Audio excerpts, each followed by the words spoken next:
This is a story about a world obsessed with stuff. It's a story about a system in crisis. We're trashing the planet, we're trashing each other, and we're not even having fun. The good thing is that when we start to understand the system, we start to see lots of places to step in and turn these problems into solutions.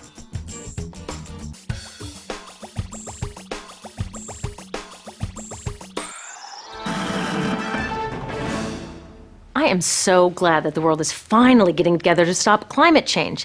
When I first heard that our leaders were meeting to talk about solutions, I breathed a huge sigh of relief. Didn't you? Then I said, wait a minute, what exactly are they planning to do about this problem? So I looked into it. And I gotta tell you, not all the solutions they're working on are what I'd call solutions. In fact, the leading solution, known as cap and trade or emissions trading, is actually a huge problem.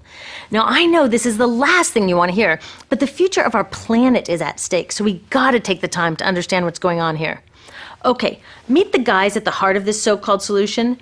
They include the guys from Enron, who designed energy trading, and the Wall Street financiers like Goldman Sachs, who gave us the subprime mortgage crisis.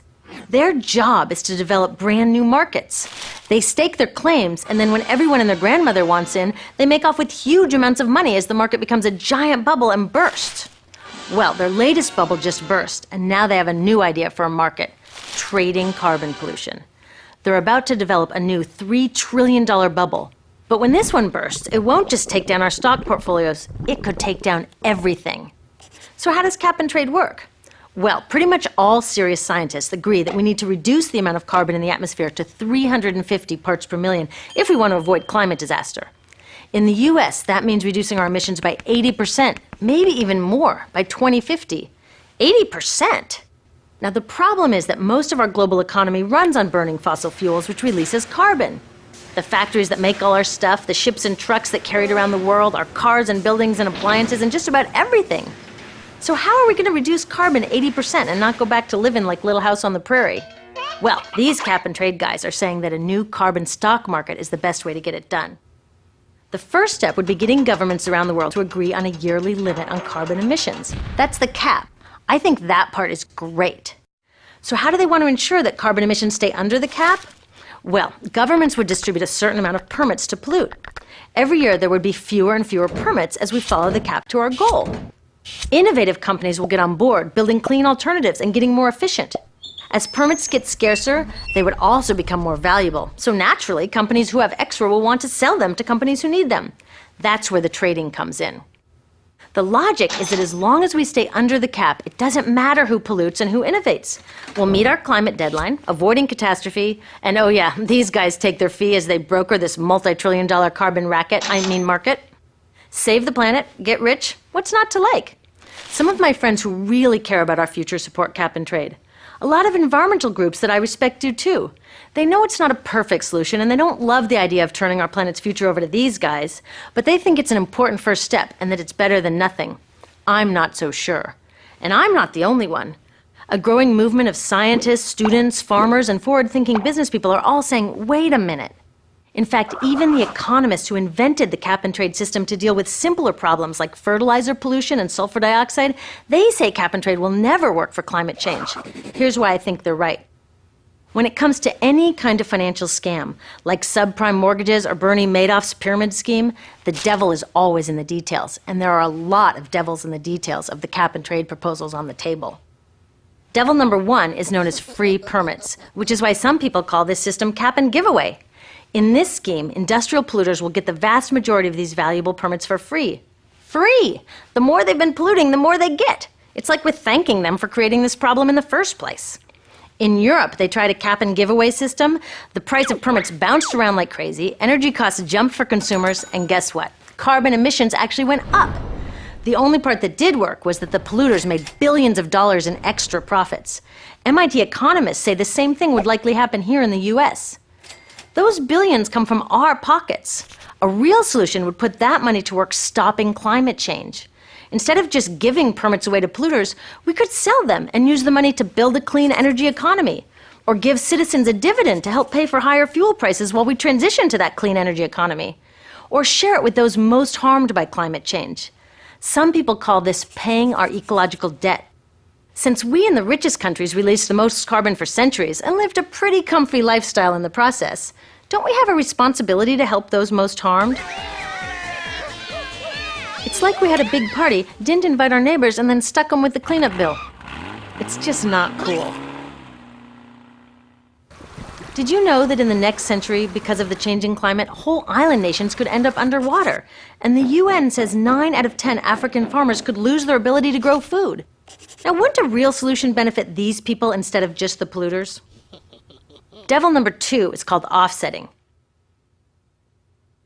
Offset permits are created when a company supposedly removes or reduces carbon. They then get a permit which can be sold to a polluter who wants permission to emit more carbon. In theory, one activity offsets the other. The danger with offsets is it's very hard to guarantee that real carbon is being removed to create the permit, yet these permits are worth real money. This creates a very dangerous incentive to create false offsets, to cheat. Now, in some cases, cheating isn't the end of the world. But in this case, it is. And already there's a lot of cheating going on. Like in Indonesia, Sinar Mas Corporation cut down indigenous forests, causing major ecological and cultural destruction. Then they took the wasteland they created and planted palm oil trees. Guess what they can get for it? Yep, offset permits. Carbon out? No. Carbon in? You bet. Companies can even earn offsets for not doing anything at all. Like operators of a polluting factory can claim they were planning to expand 200%, but reduce the plans to expand only 100%. For that meaningless claim, they get offset permits. Permits that they can sell to someone else to make more pollution. That is so stupid. The list of scams go on, and many of the worst ones happen in the so-called third world, where big business does whatever it wants to whomever it wants. And with lax standards and regulations on offsets, they can get permits for just about anything. Devils 1 and 2, cap and giveaway and offsetting, make the system unfair and ineffective. But the last devil, which I call distraction, makes it downright dangerous. You see, there are real solutions out there. But cap and trade with its loopholes and promises of riches have made many people forget all about them. We're not even close to a global agreement on a carbon cap to begin with. And duh, that is the whole point of cap and trade. But instead of hammering out a fair and strong deal, we're putting the cart before the horse and rushing off to trade schemes and offsets. With all the bogus offset projects, huge giveaways to polluters, and the failure to address the injustices of climate change, do you think the third world will get on board with the global cap? I doubt it. If a cap and trade proposal is stopping us from actually capping carbon, it's a dangerous distraction. We don't need to let these guys design the solution. We, us, our governments, we can make laws and do it ourselves. In my country, we already have a law, the Clean Air Act, that confirms that carbon is a pollutant which our environmental agency is allowed to cap. So what are we waiting for? Go, EPA, go! Cap that carbon! Instead, a U.S. cap-and-trade law proposed in 2009 guts the Clean Air Act, leaving it to the market to fix the problem. If a cap-and-trade proposal weakens our ability to make strong laws, it's a distraction. Concerned citizens around the world need to speak out and demand that we redesign our economies away from fossil fuels. But cap-and-trade makes citizens think everything will be okay if we just drive a little less, change our light bulbs, and let these guys do the rest. If cap and trade creates a false sense of progress, it's a dangerous distraction. These cap and trade proposals are mostly about protecting business as usual. Right now, the U.S. subsidizes fossil fuels at more than twice the rate of renewables. What? We shouldn't be subsidizing fossil fuels at all. These guys don't seem to realize that the simplest way to keep carbon out of the atmosphere is to leave it safely in the ground. U.S. Congressman Rick Boucher, a well-known friend of the coal industry, voted for cap and trade. He said it strengthens the case for utilities to continue to use coal. No law that encourages coal use can stop climate change, period. Solid caps, strong laws, citizen action, and carbon fees to pay off ecological debt and create a clean energy economy. That's how we can save our future. The next time someone tells you that cap and trade is the best we're going to get, don't believe them. Better yet, talk to them. They probably want a future safe from climate change too. Maybe they've just forgotten that you can only compromise to a point before a solution isn't really a solution. Look, I know we'd love to sacrifice nothing, save the planet, and get rich doing it. But get real. This is the biggest crisis humanity has ever faced. We can't solve it with the mindset, their mindset, that got us into this mess. We need something new. It won't be easy, but it's time we dream bigger. It's time to design a climate solution that will really work.